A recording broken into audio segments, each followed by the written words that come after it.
이제 시장은 무엇을 바라보냐? 이제 경기 침체, 기업의 실적에 좀 더 주목을 할 가능성이 높습니다. 혹시나 상승하면 어떻게가 아니라 혹시나 하락했을 때 그 손실을 피하는 거에 더 집중을 해야 된다. 엄청 잘하는 사람이어도 열에 6번, 7번 맞춰요. 그럼 나머지 3번, 4번은 틀린단 말이죠.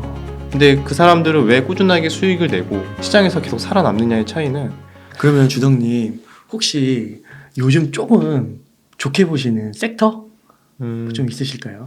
저는 좀 시장이 좀 더 음. 추가 하락을 할 수 있다는 지금 입장을 갖고 있어서 그러면은 섹터가 사실 지금 이렇게 매력이 있는 섹터가 많이 보이진 않거든요. 네. 그래서 왜냐면은 강했던 종목들은 이미 좀 많이 비싸고요. 네. 대표적으로 2차전지나 신재생 쪽은 많이 오른 게 있었고, 그리고 많이 빠진 종목들은 사실 메리트가 당분간은 만약에 내년에 경기 침체가 올 가능성이 굉장히 높기 때문에 네. 거기를 그 경기 침체를 감안한다면은 굳이 지금 살만한 메리트는 또 아닌 것 같고, 그러면은 판단은 그거죠. 경기 침체 국면이 와도 성장할 만한 섹터에서 시장이 하락해서 비교적 저렴해진다면은 거기에서 저가 매수를 할 만한 섹터를 좀 생각을 해야 될 거 아니에요. 그러면은 네. 왜냐면은 경기 침체 오더라도 성장할 만한 섹터는 올해 강했던 2차 전지나 신재생 쪽, 뭐 우리나라에서도 이제 풍력에 대한 또 호재가 나왔거든요. 왜냐면 우리나라에서도 태양광 대비 풍력 비중을 더 올리겠다라는 정부 방침이 또 나왔었고, 그렇게 본다면은 풍력주를 많이 본다고 했을 때 시장이 지금 추가적으로 하락할 가능성이 높다. 그러면 시장 때문에 다 같이 무너진다 라고 했을 때는 비교적 2차 전지나 신재생에서 풍력이나 뭐 이런 종목 내에서 또 과도하게 빠졌다 싶을 때는 또 그런 섹터를 좀 관심 있게 볼만하지 않을까 생각하고 있습니다. 그 많은 분들이 반도체도 언급을 하시던데 네. 반도체랑 2차 전지를 좀 최우선으로 얘기하시는 분들이 그 비율상으로는 좀 많아 보이더라고요. 반도체는 좀 어떻게 보세요? 제가 일단은 반도체를 잘 모르는 것도 있고요. 그런데 일단은 반도체는 경기에 굉장히 민감하기 때문에 이번에 하이닉스가 적자가 나올 거라는 전망도 있잖아요. 그래서 하이닉스도 그렇고 삼성전자도 그렇고 결코 경기 침체에 자유롭지 못하다. 네. 그렇게 본다면은 좋게 나와야 좀 박스권 또는 가능성이 좀 더 높게 보는 거는 추가적인 하락도 저는 생각을 하고 있기 때문에. 네. 근데 문제는 그거죠. 경기 안 좋은 거는 다 안다 이건데, 문제는 이게 이제 시장에서 다 반영이 됐다, 안 됐다, 이거 가지고 지금 많은 분들이 이제 싸우시잖아요. 경기 침체가 주가에 반영됐냐, 네. 다 됐냐, 안 됐냐, 네네네. 되더라도 어느 정도 됐냐. 네. 그래서 대부분 많은 분들이 경기가 힘들어질 거다는 대부분 인정을 하세요. 그렇죠. 왜냐하면 금리가 이렇게 올랐고 물가가 올랐으니까 사람들이 이제 소비가 감소했으니까. 그런데 아니 우리 경기가 안 좋은 거랑 별개로 주식은 원래 킹반영이라는 말이 있다. 선반영. 그래서 내년에 안 좋을 거를 올해 다 반영이 됐기 때문에 지금이라도 매수 기회다 라고 말씀하시는 분들이 있고, 아니다, 지금 다 많이 빠진 것 같지만 진짜 무서운 거는 신용 리스크이기 때문에 어떠한 또 트리거가 터질 수 있다. 가령 2008년도에 터졌던 리먼 파산 때처럼 그쵸. 그런 신용 리스크들이 남아있다. 그거를 우리는 지금 반영하지 않았다. 거기까지는 아니다. 네, 왜냐하면은 지금 우리는 경착륙으로 무난하게 그냥 이렇게 좀 힘들다가 다시 괜찮아지는 거를 반영한 게 지금 현재 상황인 거고, 무언가가 크게 막 파산하고 막 이런 것들은 아직 반영하지 않았기 때문에 아직도 하방이 열려 있다. 물론 무조건 그런 신용 리스크가 터진다는 보장은 없지만 이런 경기 침체가 내년까지 지속된다고 가정하면은 그런 신용 리스크가 터질 확률이 굉장히 높다. 네. 이렇게 보는 거죠. 그래서 그런 두 의견이 이렇게 팽팽하게 많은 분들이 이제 생각을 하고 있는데 저는 좀 이런 후자 쪽에 가깝죠. 저도 그래서 덜 반영됐다. 네. 충분히 지금 이번에 코인 관련해서도 거래소 막 파산하고 이런 것들도 있고, 그 다음에 최근에 부동산 관련해서 PF 문제도 있고, 이번에 그렇죠. 도산하고 그러더라고요. 네, 건설 회사들. 좀 조그만 중견 또 소형 또 기업들은 맞아요. 좀 도산하는 기업도 생기고, 이런 것들이 어떻게 보면 하나의 좀 전조 증상으로 보이거든요. 그런데 그렇다고 해가지고 이런 것들이 보이니까 우리 빠르게 또 금리 인하를 한다던가 부양을 적극적으로 또 할 수 없는 상황이라서 결국에는 이거를 온전히 또 내년까지 우리가 끌어안고 이 리스크를 끌어안고 마치 살얼음판 걷듯이 아, 제발 무슨 일이 일어나면 안 되는데 라고 하면서 우리는 지금 가고 있는 상황이라고 생각을 해요. 네. 다행히 큰 이런 신용 리스크 없이 지나가면 다행인데 우리가 또 항상 이런 것들이 마음대로 되지 않는 거기 때문에 우리는 항상 최악의 경우의 수를 좀 고민을 하고 대응을 해야 되지 않을까. 그래서 그런 경기 침체를 덜 반영했기 때문에 네. 경기 침체라는 이슈랑 좀 맞물려 생각할 때는 네. 반도체는 아무래도 경기에 민감하니까 네. 조금 더 흔들릴 수 있고 뭐 박스권 정도 네. 이렇게 보는 게 맞는 것 같고 그 다음에 조금 상대적으로 나아 보이는 게 뭐 앞으로 더 추적도 필요하고 관찰도 필요하겠지만 그래도 신재생과 2차전지 쪽이 네. 섹터별로에서는 상대적으로 괜찮아 보인다. 네, 그쪽은 그래도 비교적 경기 침체에 비해서는 성장을 잘 할 만한 네. 섹터이기 때문에 시장이랑 만약에 같이 무너지면 좀 기회가 될 수는 있겠죠. 근데 역시 시장은 똑똑해서요. 벌써 그걸 반영해서 걔네들은 아직 저 위에 있어요. 많이 막 안 떨어지고 많은 분들이 그만큼 계속 지켜보고 있다는 거죠. 네.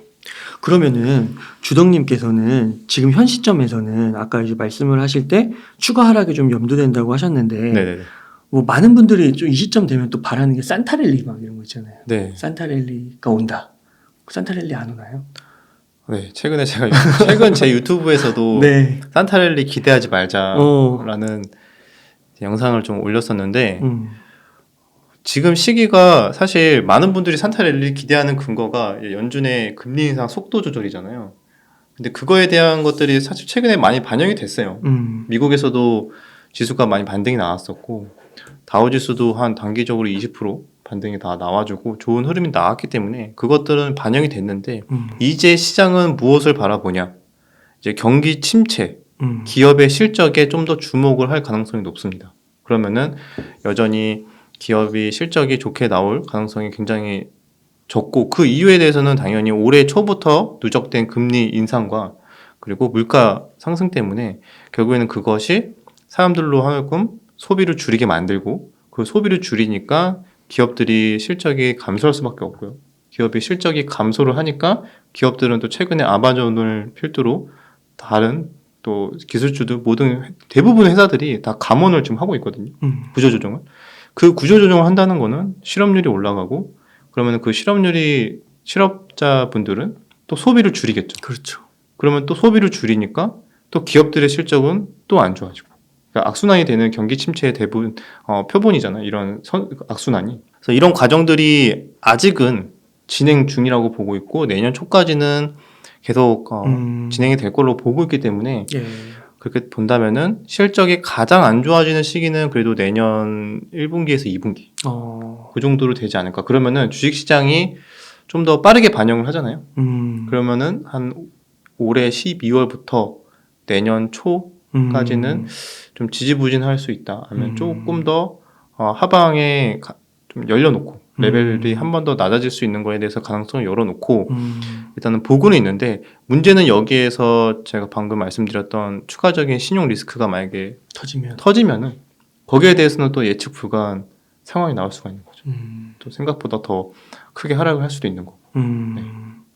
아, 그래서 이게 참 불확실한 게 많네요. 또 실적만 봐도 불확실한 게 있는데. 네, 그나마 호재로 이제 산타랠리에 대한 근거가 그거였어요.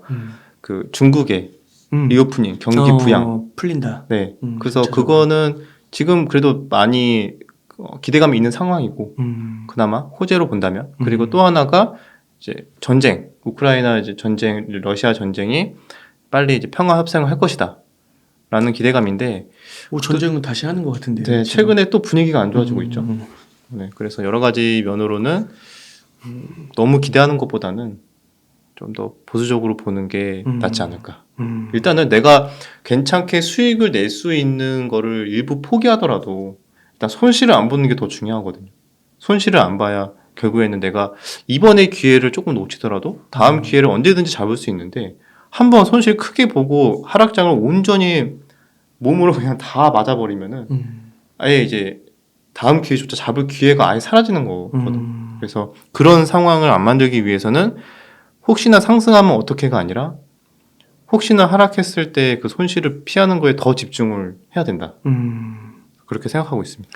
그러니까 올해 거의 뭐 2100까지 3000대에서 엄청 떨어졌는데 네. 그 아까 보여주신 게 12월 초까지 올해 수익률을 봤을 때 시장 대비 40%시잖아요.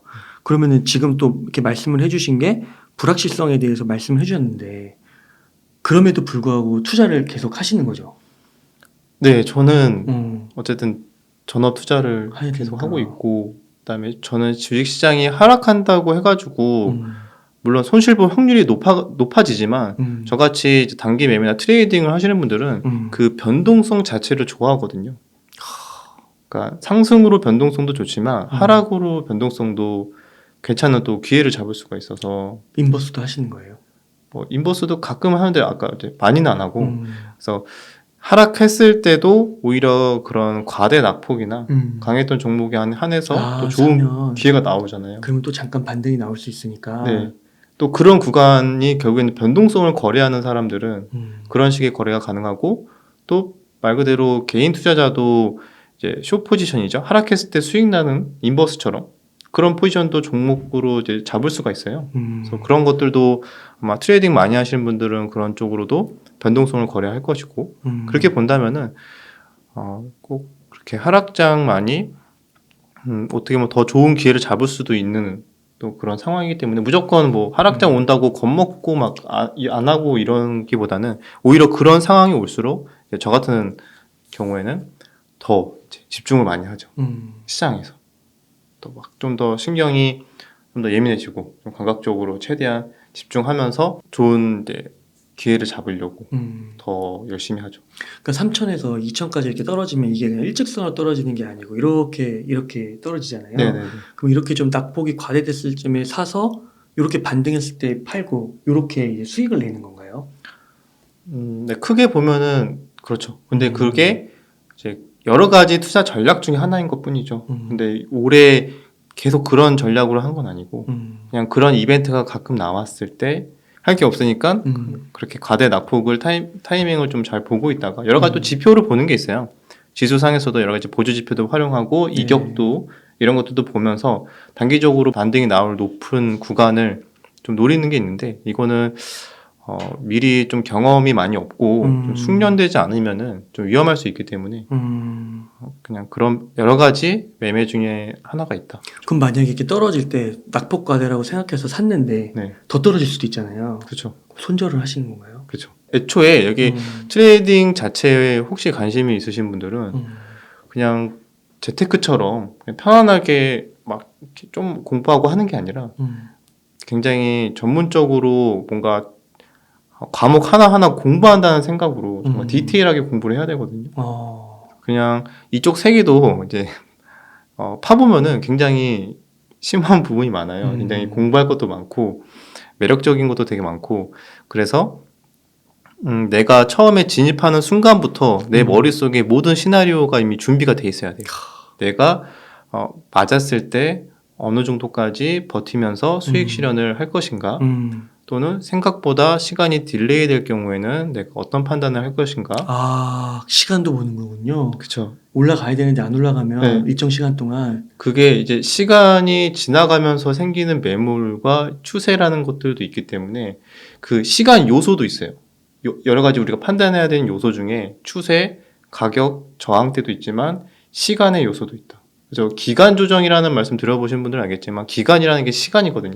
시간이 지남으로써 양호한 조정이 마무리가 되고 추가적으로 이제 방향성을 잡는 준비가 마무리된 건데 그런 과정에서도 시간적인 요소도 굉장히 중요해서 또 내가 진입을 했는데 생각보다 시간이 딜레이 될 경우에는 어떻게 할 것인가 그리고 내가 또 진입을 했는데 예상보다 더 하락을 하거나 좀 더 하락이 좀 더 지지부진한 흐름이 더 지속된다던가 이랬을 때는 내가 어느 구간에서 손절을 할 것인지 이런 것들이 명확하게 이미 계획을 한 상태에서 진입을 해야 되는 거죠. 그러면 그거를 어떻게 명확하게 알고 들어갈까요? 근데 거기에서는 이제 또 기법적인 요소로 차트 공부나 과거의 이제 데이터나 이제 패턴 이런 것들에 대해서 전반적으로 이제 분석을 하고 공부를 하고 들어가는 거고. 그러니까 이게 그냥 순간적으로 이렇게 막 되는 게 아니라 진짜 뭐 수능 공부하듯이 한 1, 2년은 해야 되는 것 같네요. 이게 만약에 자격증으로 제가 설명을 드리자면은 이제 과목 우리가 자격증에서도 여러 가지 과목이 있잖아요. 그래서 그렇죠. 그렇게 본다면은 우리가 또 과목이 여러 개가 있는데 거기에서 만약에 60점이나 70점이 이하는 이제 꽈락이잖아요.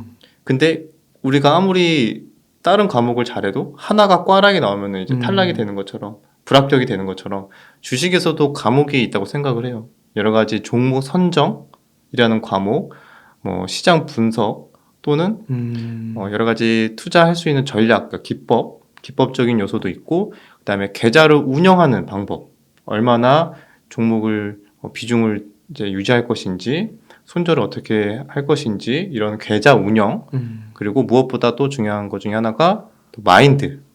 내가 얼마나 편안한 마인드로 잘 운영을 할 수 있고 주식시장에서 잘 이렇게 살아남을 수 있는 그런 올바른 마인드, 이런 것도 하나의 그냥 대충 마인드야 뭐 이렇게 하면 되는 게 아니야 이런 게 아니고 생각보다 그쪽에서도 이제 훈련을 해야 되는 부분이 되게 많거든요. 그래서 이렇게 여러 가지 과목들이 있다고 봤을 때 이 중에 하나라도 꽈락이 나오면은 꾸준하게 수익을 내기는 굉장히 어려울 수 있다.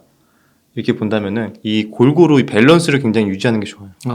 70점, 80점 이렇게. 네, 골고루 종목 선정, 시장 분석, 차트 보는 방법, 기법적인 것, 계좌 운영, 마인드, 기본적으로 70점 이상은 다 유지를 해야 돼요. 꽈락이 안 돼. 안 돼. 근데 아무리 다른 거 열심히 해도 만약에 계좌 운영에서 완전히 빵점이야. 빵점이 뭐냐면요, 손절 못하는 사람들.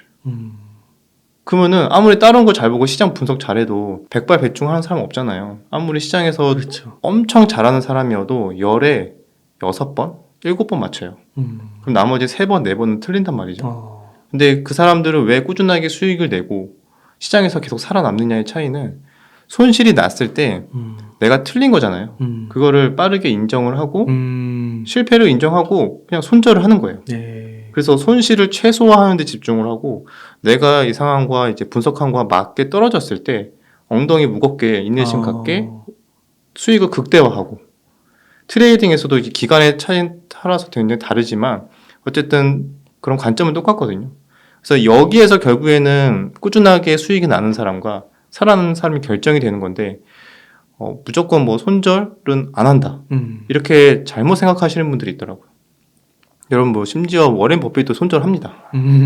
내가 처음에 이 회사가 이렇게 좋을 거라고 생각을 했는데 예상과 너무 다른 흐름들이 나왔을 때는 당연히 손절해야죠. 같이 투자하시는 분들도 또는 실적 보고 투자하시는 분들도 실적이 굉장히 좋아질 걸로 보고 투자했는데 내가 분석한 거와 달리 실적이 안 좋게 나왔어요. 그럼 바로 손절해요. 네. 그런 분들도, 펀드 매니저 분들도 마찬가지고, 하물며 트레이더 분들은 더 그 주기가 엄청 짧죠.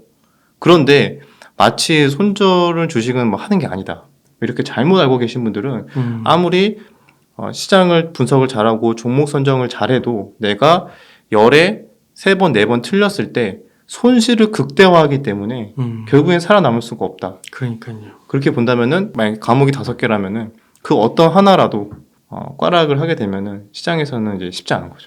제 아는 분의 사례가 있는데 네. 그 장기 투자 하라고 많이들 얘기하시잖아요. 그러니까 장기 투자가 거의 진리고 단타는 잘못된 거다. 네. 이렇게 생각을 했는데 이번 하락장이 거의 1년 6개월 동안 지속되니까 처음에 큰 돈이 또 들어간 거예요. 그리고 네. 또 물타기를 하다 보니까 또 큰 돈이 들어갔죠. 근데 네. 지금은 이제 현금이 없는데 이렇게까지 떨어지고 나니까 이제 더 늘 돈도 없고 너도 이게 뭐 바뀌는 게 없는 거예요, 계좌가. 그러니까 그냥 지금이라도 다 손절해버리고 떠나고 싶다 이런 얘기를 하더라고요. 그럼 결국 장기 투자가 그렇게 만든 거잖아요.